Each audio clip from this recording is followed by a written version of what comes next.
राष्ट्रवादी काँग्रेसचं अध्यक्षपद कुणाकडे यावरून राजकारण, पवारांच्या पक्षांचं विलीनीकरण होणार की नाही यावर राजकारण, महापौर पदाच्या निवडीचं राजकारण, भारत अमेरिका करारचं राजकारण, मंडळी गल्लीपासून थेट दिल्लीपर्यंत प्रत्येक विषयात सध्या राजकारण होत आहे आणि याच राजकारणावर आणि त्यातून निर्माण होणाऱ्या परिस्थितीवर आपण चर्चा करायची आहे आजच्या झिरो अवरमध्ये.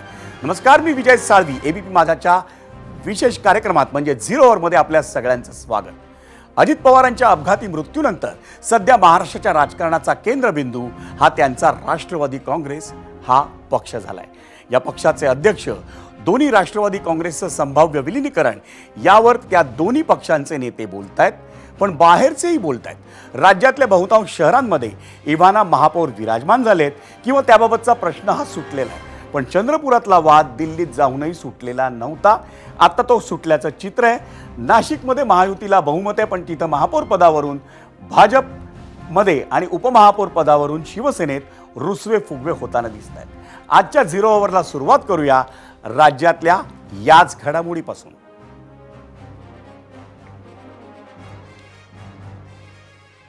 मंडळी, बारामतीमध्ये आज एक महत्त्वाची बैठक झाली.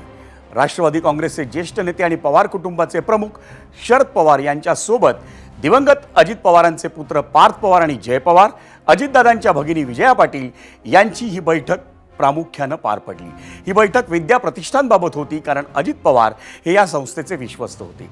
त्यांच्या पश्चात ही जबाबदारी कुणाकडे द्यायची याच विषयावर बैठक झाली आणि चर्चाही झाली असं सांगण्यात येते. दोन्ही राष्ट्रवादी काँग्रेसच्या विलीनीकरणावर संभ्रमाची परिस्थिती असताना या बैठकीनं राज्याचं लक्ष वेधून घेतलं आणि या बैठकीनंतर पवारांनी सुनेत्रताईंच्या उपमुख्यमंत्री पदावर पहिली प्रतिक्रिया दिली. आपण ती प्रतिक्रिया पाहूया. साहेब, सुनेत्र वहिनींचा शपथविधी झाला, त्या संदर्भात आपल्याला सध्या परिस्थिती काय भावना आहे? कारण ज्या दिवशी आनंद आहे, सगळी दिली आनंद.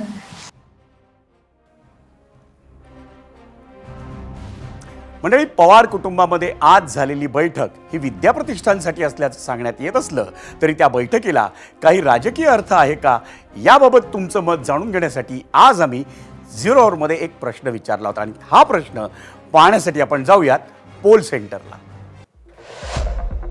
पाहूयात आजचा प्रश्न काय होता. आजचा प्रश्न: विद्या प्रतिष्ठानमध्ये शरद पवार, पार्थ पवार, जय पवारांमध्ये बैठक हे राष्ट्रवादीच्या विलीनीकरणाच्या दिशेनं पहिलं पाऊल आहे असं वाटतं का?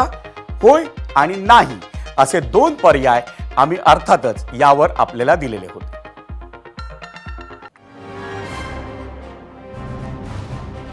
आणि हा प्रश्न विचारायचं कारण महत्वाचं ते देखील विद्या प्रतिष्ठानमधल्या सकाळच्या भेटीनंतर संध्याकाळी शरद पवार हे सहयोग सोसायटीत सुनेत्रा पवारांच्या निवासस्थानी गेले.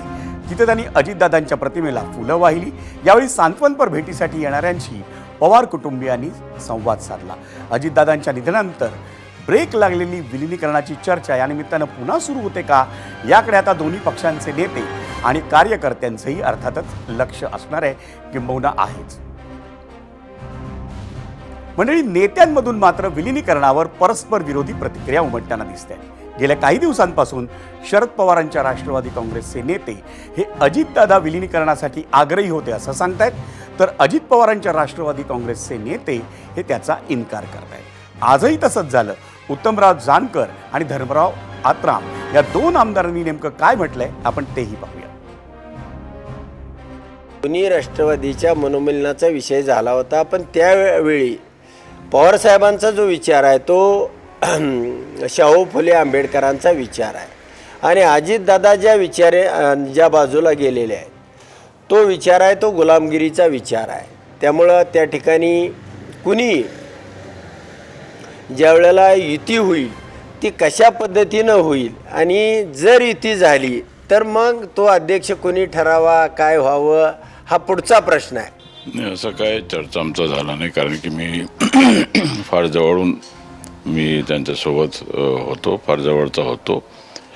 सुरुवातीपासून 90पासून आम्ही सोबत आहोत आणि शेवटच्या क्षणापर्यंत आम्ही त्यांच्यासोबत होतो असं आहे.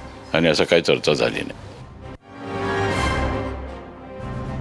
मंडळी, राष्ट्रवादीच्या दोन्ही गटांच्या मित्रपक्षांचे नेतेही विलिनीकरणाच्या मुद्द्यावर अगदी हिरिरीनं बोलत आहेत. आजही तसंच झालं. ठाकरेंच्या शिवसेनेचे खासदार संजय राऊत यांनी विलिनीकरण आणि राष्ट्रवादीचं नेतृत्व या मुद्द्यांवर आज सकाळी भाष्य केलं आणि त्याला भाजपचे माध्यम प्रमुख नवनाथ बन यांनी अगदी तातडीनं प्रत्युत्तर दिलं. पटेलांना काय पवार कुटुंबाचं मुखिया केलं आहे का? प्रफुल्ल पटेल जे सांगता आहे ती त्यांची बाजू सांगतायत, पण महाराष्ट्राच्या लोकभावना ज्या होत्या त्या प्रसिद्ध झाल्या आहेत किंवा लोकांपर्यंत आलेल्या आहेत. महाराष्ट्राला आणि मराठी माणसाला जे पटेल तेच करा. अजित पवारांचा पक्ष हा पवारांचा पक्ष होता, पटेलांचा पक्ष नव्हता. तर त्याने चिडचिड करू नये. प्रफुल्ल पटेल हे त्यांच्या पक्षाचे नेते आहेत, त्याहीपेक्षा ते मोदी आणि शहांचे भक्त आहेत. उभाटा गटाचे खासदार जनाब संजय राऊत यांनी परत एकदा सकाळी गांजा ओढून पत्रकार परिषद घेतली आहे. सातत्यानं भारतीय जनता पार्टीबद्दल खोटं बोलणं, भारतीय जनता पार्टीवर खोटे आरोप करणं हा संजय राऊत यांचा धंदा झाला आहे. हा बावळटपणा सातत्यानं ते करतायत. माझा संजय राऊत यांना सवाल आहे की आपण उभाटा गटाचे प्रवक्ते आहात, शरद पवार साहेबांचे प्रवक्ते आहात, काँग्रेसचे प्रवक्ते आहात का डाव्या आघाडीचे प्रवक्ते आहात हे आधी सिद्ध करा आणि मग अशा पद्धतीची बावळट बडबड करा. मंडळी, प्रत्येक जण बोलतोय आणि बोलायला बघतोय आणि या दाव्या प्रतिदाव्यांमध्ये भाजप राष्ट्रवादीचा तिसरा मित्रपक्ष अर्थात शिंदेंची शिवसेना आणि त्या शिवसेनेचा सूर जरा वेगळा लागल्याचं दिसतंय. शिंदेंच्या पक्षाचे मंत्री हे काहीशी शरद पवारांच्या भूमिकेला अनुकूल प्रतिक्रिया देताना दिसत आहेत. संजय शिरसाट असतील, उदय सामंत असतील आणि त्यानंतर आता प्रताप सरनाईक यांनीही त्यावर भाष्य केल्याचं दिसतंय.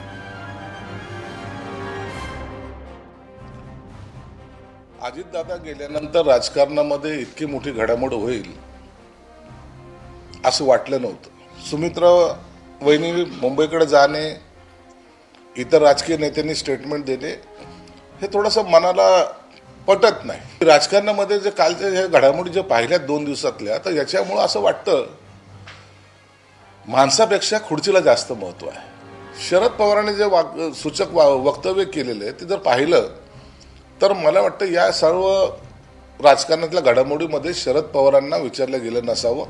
जनतेच्या मनामध्ये जे आहे किंवा तुम्ही जर शपथविधीचे फोटो बघितले किंवा तटकरे साहेबांचे फोटो बघितले किंवा प्रफुल्लभाईंचे फोटो बघितले आणि त्याच्या खाली लाखो लोकांच्या आलेल्या जर प्रतिक्रिया बघितल्या तर हे जे लवकर झालेलं आहे हे मला असं वाटतं त्या सोशल मीडियाच्या आधारे की अनेकांना पटलेलं नाही.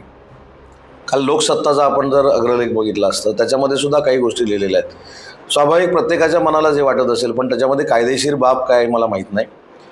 सुनेत्राबाईंनी उपमुख्यमंत्री झाल्या याच्याबद्दल 100% म्हणजे पहिल्या महिला उपमुख्यमंत्री झाल्या म्हणून समाधान आहे, पण एवढ्या लवकर का झालं ही देखील एक शंका त्याच्यामध्ये निर्माण होते. ही वस्तुस्थिती आहे. बघा, विलिनीकरणाची चर्चा त्यांची चालू होती, हे आम्हाला कुजबूज येत होती. खरं काय खोटं काय ह्या बाबतीत आम्हाला काहीच कल्पना नाही.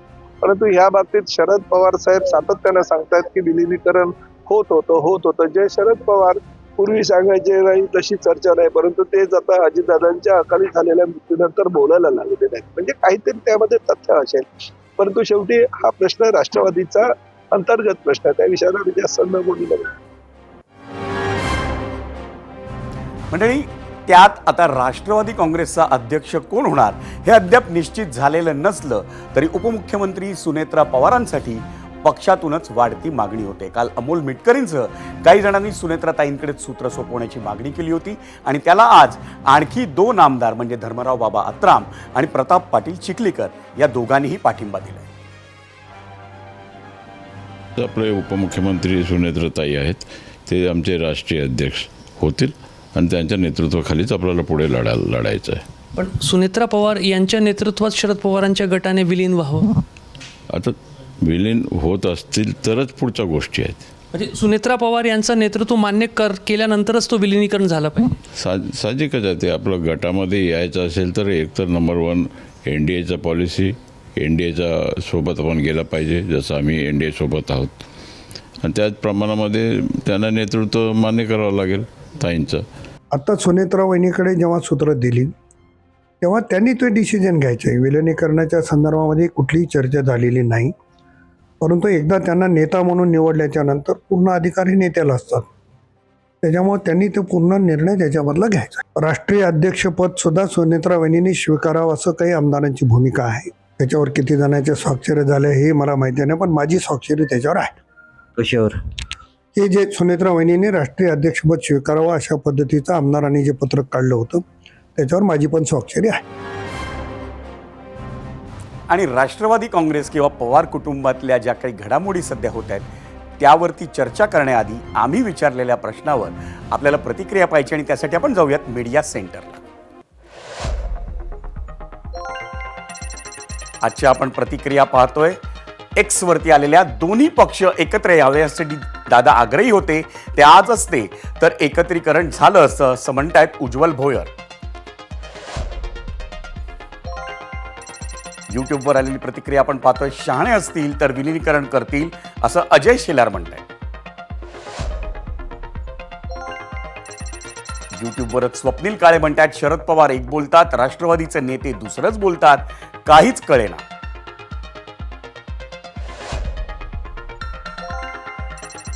फेसबुकवर अनंत बोरसे म्हणतायत विलिनीकरणाला खोडा घालणारे महाशक्तींचे स्लीपर सक्रिय झाले.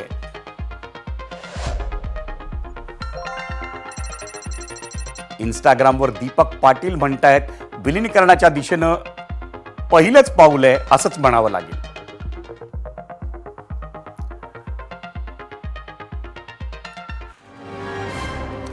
आणि मंडळी, वेगवेगळी मंडळी असतील, मग ते वेगळे पक्ष असतील, वेगवेगळे नेते मंडळी असतील, ही सगळी जी एक गोष्ट म्हणतायत, प्रत्येकजण आपापलं मत मांडतायत, त्यामुळे सर्वसामान्य माणूस काहीसा साधारण गोंधळलेला आहे. राष्ट्रवादी काँग्रेस असेल, मग ती शरद पवारांच्या नेतृत्वाखालील असेल किंवा दिवंगत अजितदादांच्या नेतृत्वाखालील असेल, यामध्ये आणि पवार कुटुंबाच्या मध्ये ज्या काही घडामोडी सध्या होत आहेत, राजकीय असतील किंवा त्या सामाजिक असतील, कौटुंबिक असतील, या पार्श्वभूमीवर त्या घडामोडींकडे कसं पाहायचं हे आपण आत्ता राजकीय आणि सामाजिक विश्लेषक प्रशांत दीक्षित यांच्याकडून समजून घेणार आहोत. आत्ता आपल्यासोबत आहेत प्रशांत दीक्षित. प्रशांतजी, आपलं स्वागत आहे एबीपी माझाच्या या विशेष कार्यक्रमात ज्याचं नाव आहे झिरोवर. आज दिवसभरात दोन घडामोडी खास आपल्याला पाहायला मिळाल्या आणि त्या दोन घडामोडी होत्या दोन वेगवेगळ्या भेटी. पहिली भेट होती जी सांगण्यात येत आहे विद्याप्रतिष्ठानच्या निमित्तानं, आणि त्याच भेटीत शरद पवार आणि त्यांच्यासोबत अजितदादांचे चिरंजीव म्हणजे जय असतील किंवा पार्थ असतील, आणि त्याचसोबत अजितदादांची बहीण विजया पाटील यांची ती भेट होती. आणि त्यानंतर आणखी एक भेट झाली, ती म्हणजे शरद पवार हे स्वतः सहयोग सोसायटीत गेले आणि त्यांनी उपमुख्यमंत्री सुनेत्रा पवार यांची भेट घेतली. त्यांनी उपमुख्यमंत्री पदाची शपथ घेतल्यानंतरची त्या दोघांमधली ही पहिली भेट होती. त्या भेटीला पार्श्वभूमी अर्थात काहीशी कौटुंबिक होती, अनेक कुटुंबातली मंडळी तिथे होती. या सगळ्या ज्या घडामोडी होत आहेत, या घडामोडींकडे आत्ता या क्षणी नेमकं कसं पाहायचं? नाही, हॅलो, बोला प्रशांतजी, आवाज येतो. त्याचा अर्थ एकच आहे की सुनेत्रा पवारांचं नेतृत्व आता शरद पवार गटाने मान्य केलेलं आहे. म्हणजे त्यांच्याकडेच पक्ष राहणार, त्यांच्या बरोबर आपल्याला वाटचाल करायची, जी काही असेल ती पुढची, हे मान्य झालंय. दुसरा भाग असा की विलिनीकरणाबद्दल आपण भरपूर चर्चा करतोय. मगाशी तू असं म्हणालास की जनतेच्या मनात संभ्रम आहे. जनतेच्या मनात अजिबात संभ्रम नाही, कारण जनतेने हे विलिनीकरण झालेल्या पक्षांना पुणे महापालिकेत आणि पिंपरी चिंचवड महापालिकेत मोठ्या प्रमाणात पराभूत केलं. आणि त्याच्या आधी याला जी पार्श्वभूमी ठाकरे बंधूंच्या विलिनीकरणाची किंवा युतीची होती, ते विलिनीकरण नव्हतं, ती युती होती, ती सुद्धा जनतेने नाकारलेली होती. नाकारली म्हणण्यापेक्षा त्यांना बहुमत मिळालं नाही. नाकारली हा शब्द चुकीचा आहे, बहुमत मिळालेलं नाही. त्यामुळे जनता या सगळ्या गोष्टीकडे एकाच याने बघते की हे कौटुंबिक यांच्यातलं राजकारण चालू आहे पक्षामधलं, आणि त्याचं जे काय होईल ते पुढे होईल. जनतेला अपेक्षा तुम्ही आता कारभार लवकर हाती घ्या आणि कारभार करा, आणि तो चांगल्या पद्धतीने करा. मुंबई एक्सप्रेसवेवर ज्या पद्धतीने कारभार चाललाय तसा करू नका, एवढीच जनतेची अपेक्षा आहे. हा पहिला मुद्दा. दुसरा मुद्दा, आजच्या बैठकीत मला एक महत्वाचं दिसतं, ते म्हणजे विजयाताई पाटील यांचा सहभाग. पण विजयाताई पाटील ह्या सकाळच्या ज्येष्ठ व्यवस्थापक होत्या. त्यांच्याकडे मॅनेजमेंटचा अनुभव खूप मोठा आहे. त्यांनी खूप मोठं बरंच काम सकाळमध्ये केलेलं आहे. विद्या प्रतिष्ठानमध्ये त्या आता सक्रिय होतात का, हा एक इंटरेस्टचा मुद्दा आहे अजित पवार गटांच्या बाजूने. आणि शरद पवार गटाच्या बाबत बोलायचं तर आता गेले 2 दिवस त्यांच्या लक्षात आलंय की आपण म्हणजे विलिनीकरणाची चर्चा एक तर विनाकारण आधी सुरू केली आणि ती काही पुढे सरकत नाहीये, कारण सगळी सूत्र आता सुनेत्रा पवार यांच्याकडे आहेत आणि ते त्या म्हणतील त्यानुसार पुढचा कारभार होणार आहे. आणि ही गोष्ट महत्वाची आहेच की भारतीय जनता पक्षाला याबाबत भारतीय जनता पक्षाची भूमिका काय असणार आहे, कारण याच्यात कळीचा मुद्दा हा आहे की जरी विलिनीकरण झालं तर शरद पवार इंडियात येणार का, म्हणजे इंडिया आघाडी सोडून इंडियात येणार का, आणि हा निर्णय ते घेणार का, हा कळीचा मुद्दा आहे आणि त्याच्याबद्दल कोणीच बोलत नाहीये. असे असे अनेक मुद्दे आणि म्हणूनच जनता थोडीशी संभ्रमात आहे आणि म्हणूनच मी म्हटलं होतं की जनतेच्या मनात थोडासा कल्लोळ आहे की नेमकं कसं समजून घ्यायचं. आणि त्यासाठीच आम्ही तुम्हाला बोलतो केलं आहे. राष्ट्रवादी काँग्रेसमध्ये प्रशांतची फूट पडली, पण पवार कुटुंबात कधीही फूट पडलेली दिसली नाही.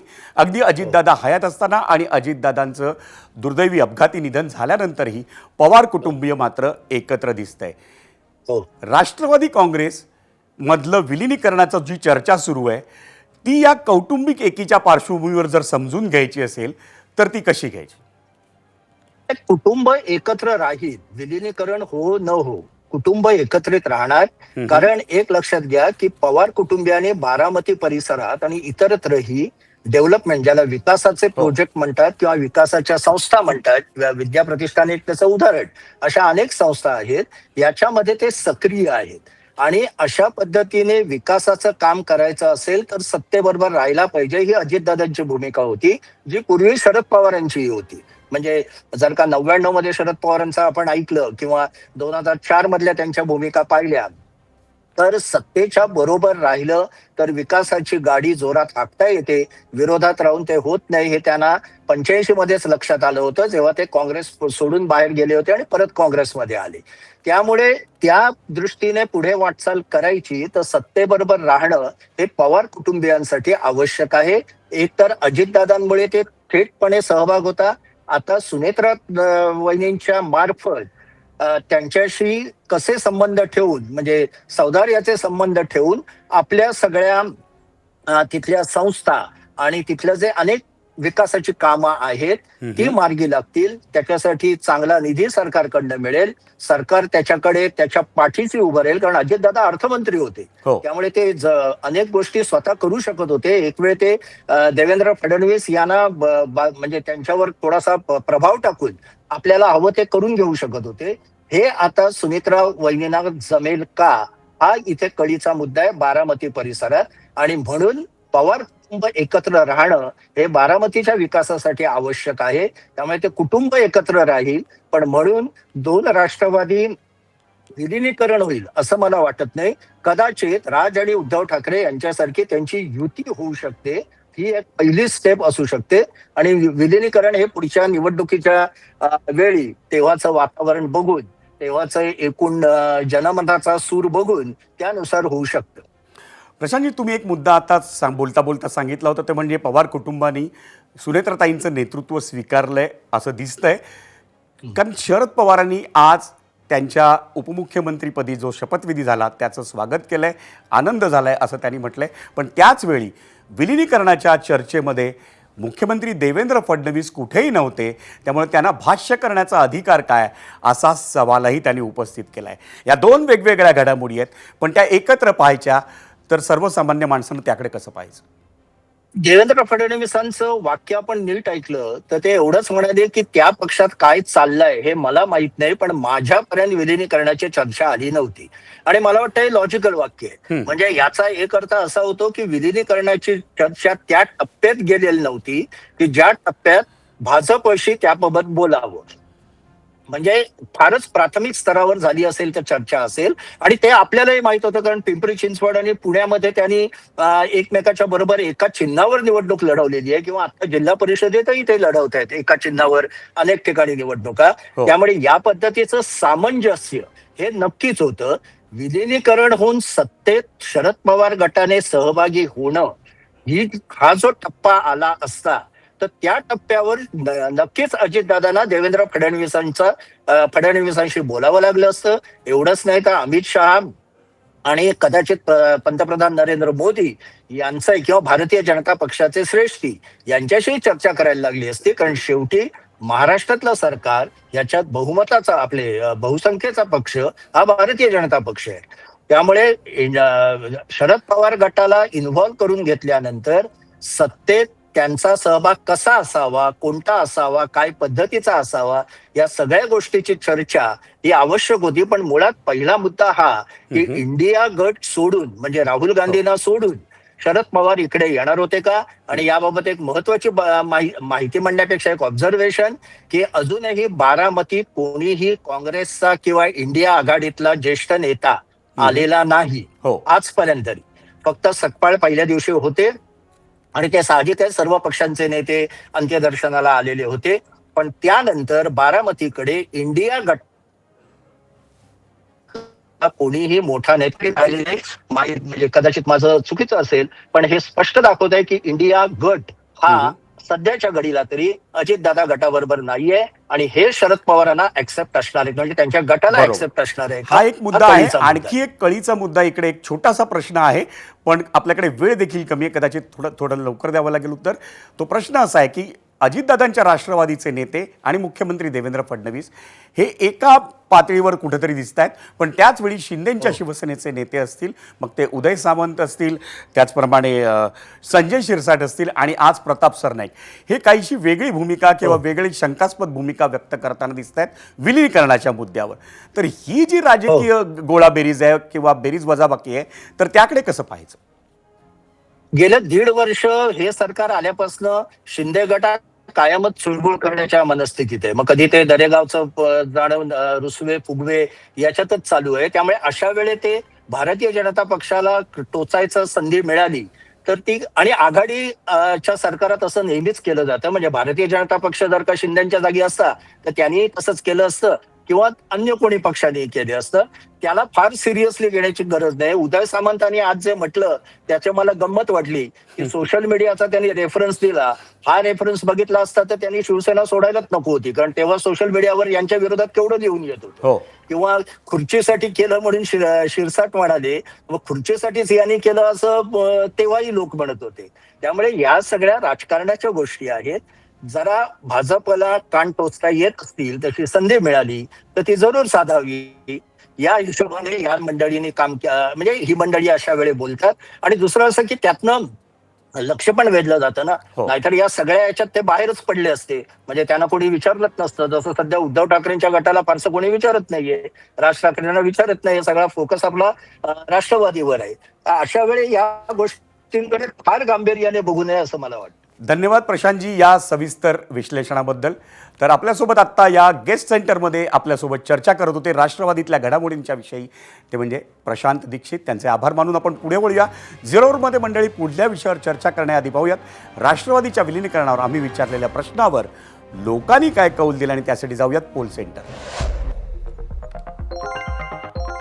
विद्याप्रतिष्ठानमध्ये शरद पवार, पार्थ पवार, जय पवारांमध्ये बैठक आहे. राष्ट्रवादीच्या विलीनीकरणाच्या दिशेनं पहिलं पाऊल आहे का, या प्रश्नावर आपल्याला 74% लोक म्हणतायत होय आणि 26% म्हणतायत नाही. सोशल मीडियावर एकूण मतं आली 17,000. मंडळी, आता जरा राज्यातल्या महापालिकांमध्ये महापौर निवडीवर सुरू असलेल्या राजकारणावर बोलूयात. निवडणुकीच्या निकालानंतर आज तब्बल 19 दिवसांनी चंद्रपूर काँग्रेसमधल्या अंतर्गत वादावर अखेर तोडगा निघाला. खासदार प्रतिभा धानोरकर आणि काँग्रेस नेते विजय वडेट्टीवार यांच्या गटाला अडीच वर्षांसाठी महापौर पदाचा फॉर्म्युला त्या दोघांनीही मान्य केला आहे. त्यामुळे आता चंद्रपूर महापालिकेत पहिली 2.5 वर्ष धानोरकर यांच्या गटाला महापौरपद मिळणार आहे, तर पुढची 2.5 वर्ष ही वडेट्टीवार गटाचा महापौर असेल. आणखी एक गोष्ट म्हणजे ठाकरेंच्या शिवसेनेला स्थायी समितीचं अध्यक्षपद देण्यात येणार असल्यामुळं भाजपला सत्तेबाहेर ठेवण्याची महाविकास आघाडीची रणनीती ही यशस्वी होताना दिसते. काँग्रेस उद्याच महापौर पदासाठी अर्ज दाखल करणार असल्याची माहिती ही काँग्रेस प्रदेशाध्यक्ष हर्षवर्धन सपकाळ यांनी दिली. जे पेल्यातील वादळ आहे त्यामुळे हा कुठलाही वाद नाही, आणि उद्या आमचा महापौर पदासाठी काँग्रेसचा आम्ही अर्ज भरू आणि चंद्रपूरला काँग्रेसचाच महापौर झालेला आपल्याला दिसेल.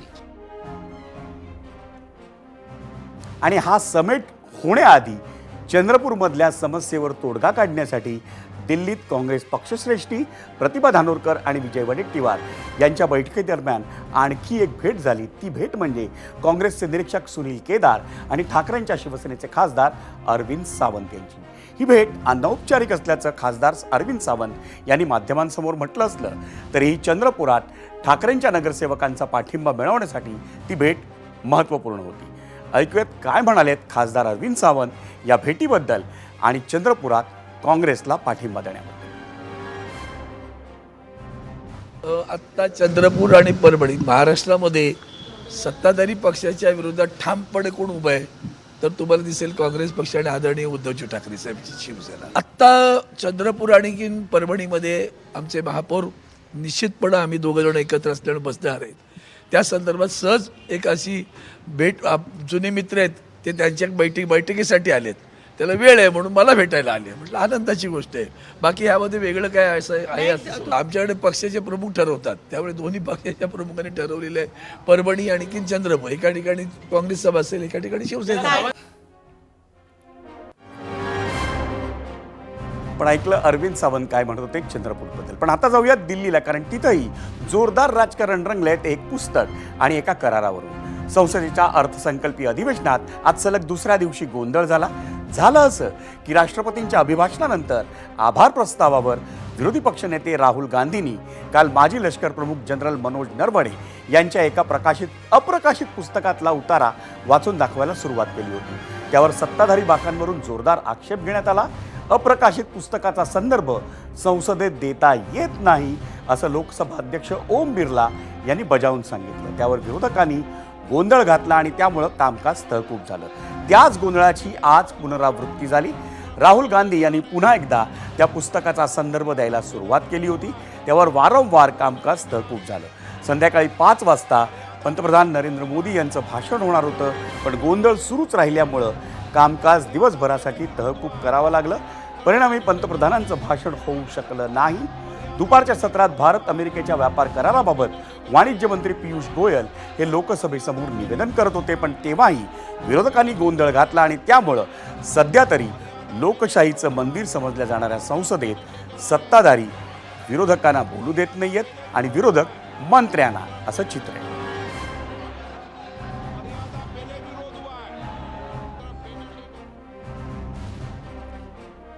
मंडळी, हा गोंधळ नक्की कुणामुळे होतोय? संसदेचं काम न होण्यास जबाबदार कोण? तुम्हाला काय वाटतं हे जाणून घ्यायला आम्हाला आवडेल आणि त्यासाठी आम्ही विचारलेला दुसरा प्रश्न पाहण्यासाठी जाऊयात आमच्या पोल सेंटर. काय होता आजचा दुसरा प्रश्न? संसदेच्या अर्थसंकल्पीय अधिवेशनात सुरू असलेल्या गोंधळाला कोण जबाबदार आहे असं वाटतं? राहुल गांधी आणि विरोधक, सत्ताधारी पक्ष की दोघंही? असे 3 पर्याय आम्ही यावर आपल्याला दिलेले होते.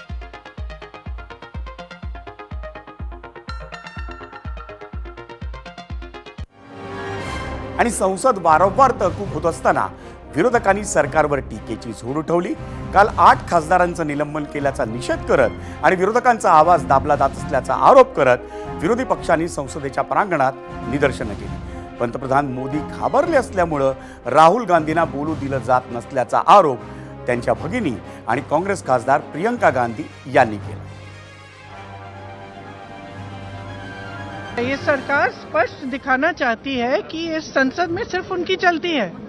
ये तो स्पीकर साहब का भी निरादर है, ये संसद का निरादर है, ये लोकतंत्र का निरादर है, ये इस देश की जनता का निरादर है. ये संसद, मैंने सुबह भी कहा, लोकतंत्र का मंदिर है. अब जो लीडर ऑफ ऑपोजिशन है वो खुद एक व्यक्ति नहीं है, वो एक प्रतिनिधि है पूरे विपक्ष का. मतलब कि जिसने वोट दिया इन सब सांसदों के लिए उनके प्रतिनिधी है. मंडळी, एकंदरीत गल्लीपासून दिल्लीपर्यंतच्या राजकारणावर एवढी चर्चा झाल्यावर आपण पाहूयात सर्वसामान्यांना भेडसावणारी एक महत्त्वाची घटना. ही घटना आज घडली आणि त्यावर एबीपी माझाची संपादकीय भूमिका जाणून घेण्यासाठी जाऊयात आमच्या कार्यकारी संपादक सरिता कौशिक यांच्याकडे. संध्याकाळी मुंबई पुणे एक्सप्रेसवेवर प्रोपेन गॅस घेऊन जाणारा एक कंटेनर आडोशी बोगद्यापाशी उलटला आणि त्यानंतर जे घडलंय ते आपण अशा आपत्कालीन परिस्थितीशी झुंज द्यायला आजही किती असमर्थ आहोत हे दाखवून देणार आहे.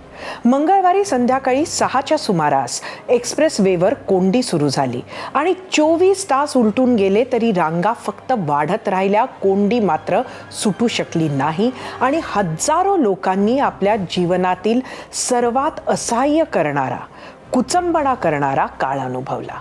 लहान मुलं बरोबर असलेले परिवार, गरोदर महिला, कोर्ट कचेरीची वेळ पाळण्यासाठी निघालेले लोक, अगदी कॅन्सरच्या ट्रीटमेंटसाठी जाणारा पेशंट, अनेक वृद्ध पुरुष आणि महिला हे रात्र झाली तरी अडकलेले होते. सकाळ झाली पण सूर्याची नवे किरणे दिलासा घेऊन आली नाहीत. गाडीत बसले तर गुदमरायची वेळ, बाहेर पडले तर हताश होण्याच्या पलीकडे दुसरं काहीही नव्हतं. टँकर उलटलेला, त्याला बाजूला करणे धोकादायक होतं, कारण जोपर्यंत संपूर्ण लिकेज थांबत नाही तोपर्यंत एक छोटीशी ठिणगी सुद्धा खूप मोठा अनर्थ घडू शकत होती. त्यामुळे रांगा फक्त वाढत होत्या, पण बरेच तास टोल घेणे मात्र थांबले नाही. येणाऱ्या वाहनांना टोल घेऊन तरीही पुढे जाऊ दिले जात होते आणि परिस्थिती बिघडतच जात होती. समोर सामना ज्या अडचणींशी होता तो ऐकून सुद्धा अंगावर काटा येतो. लहान मुलांसाठी साधं दूध नाही, तान्ह्या मुलांसाठी आई वडिलांकडे डायपर सुद्धा नाही, नुसतंच बसून राहायचं. रात्रभर रडणाऱ्या लहान मुलांना कसे चूप करायचे आई वडिलांना कळत नव्हतं. अडकलेल्यांना खाण्याची नाश्त्याची सुद्धा सोय नव्हती. ते सोडा, जवळचे पाणी संपल्यावर प्यायला पाणी सुद्धा मिळत नव्हते. रस्त्यावर सगळ्यात बेसिक म्हणजे शौचालयाचीही सोय नव्हती. इमर्जन्सी टीम्स तर आल्या, अगदी highway police, fire brigade, IRB, toll कंपनीचे लोक, स्थानिक रेस्क्यूची लोक, NDRF वगैरे वगैरे. पण स्फोटाचा धोका लक्षात घेता मुंबईच्या दिशेनं जाणारा ट्रॅफिक हा ठप्पच ठेवावा लागला. जे पर्यायी मार्गानं जाऊ शकले ते तिथेही अडकले. धोका मोठा होता, रस्ता बंद करावा लागला हे समजून घेतले तरी मुंबई पुणे एक्सप्रेसवे हा राज्याचा सर्वात बिझी वाहतूक मार्ग आहे. त्यासाठी आपण इतका मोठा टोल आजही भरतोय. पण महामार्गावर जर अशी आपत्कालीन परिस्थिती उद्भवली तर त्यातून मार्ग काढण्यासाठी आपली यंत्रणा किती कुचकामी आहे हेच गेल्या 24 तासांनी पुन्हा एकदा दाखवून दिलं. काय सुविधा असायला हव्या अशा रस्त्यावर? त्या खरंच आहेत का? आज खात्याचे मंत्री आणि राज्याचे उपमुख्यमंत्री एकनाथ शिंदे ZPच्या प्रचारात आहेत. ते असो किंवा सर्वच नेते मंडळी हे सर्व दूर हेलिकॉप्टरनं फिरतायत. पण असा अपघात घडल्यास वयस्कर, रुग्ण, लहान मुलांना तिथून इमर्जन्सी पद्धतीनं काढण्याची कुठलीच यंत्रणा आपल्याकडे कशी नाही? शासनानं, मंत्र्यांनी डोळे उघडून ह्याकडे बघितलं पाहिजे. हा विषय फक्त ट्रॅफिकच्या रांगांचा नाही आहे, हा टोल कर भरणाऱ्या जनतेच्या बेसिक डिग्निटीचा आहे. खरंच हा विषय ट्रॅफिकचा नाही, हा राज्यातील so called state of the art रस्त्यावर वाऱ्यावर सोडलेल्या जनतेचा आहे. मंडळी, 0 ओव्हरमध्ये आपण ब्रेकवर जाण्याआधी आम्ही दिल्लीतल्या राजकीय घडामोडींवर आपल्याला 0 ओव्हरमध्ये प्रश्न विचारला होता आणि तो 0 ओव्हरमधला दुसरा प्रश्न होता आणि त्यावर सर्वसामान्य प्रेक्षकांनी दिलेला कौल पाहण्यासाठी आपण पुन्हा जाऊयात पोल सेंटरला. आपला प्रश्न होता, संसदेच्या अर्थसंकल्पीय अधिवेशनात सुरू असलेल्या गोंधळाला कोण जबाबदार आहे असं वाटतं? सोशल मीडियावरती एक्सवर एकूण 36,000 मतं आलेली आहेत आणि या संदर्भात राहुल गांधी आणि विरोधकांना जबाबदार धरलंय 21% प्रेक्षकांनी, सत्ताधारी पक्षाला जबाबदार धरले 72% प्रेक्षकांनी आणि 7% प्रेक्षक म्हणतायत दोघंही जबाबदार आहेत. आणि ABP माझानं विचारलेल्या दुसऱ्या प्रश्नावर आपण दिलेला कौल पाहिल्यानंतर आपण या 0 ओव्हरमध्ये इथेच थांबूया. पण कुठेही जाऊ नका, पाहत रहा ABP माझा, उघडा डोळे बघा नीट.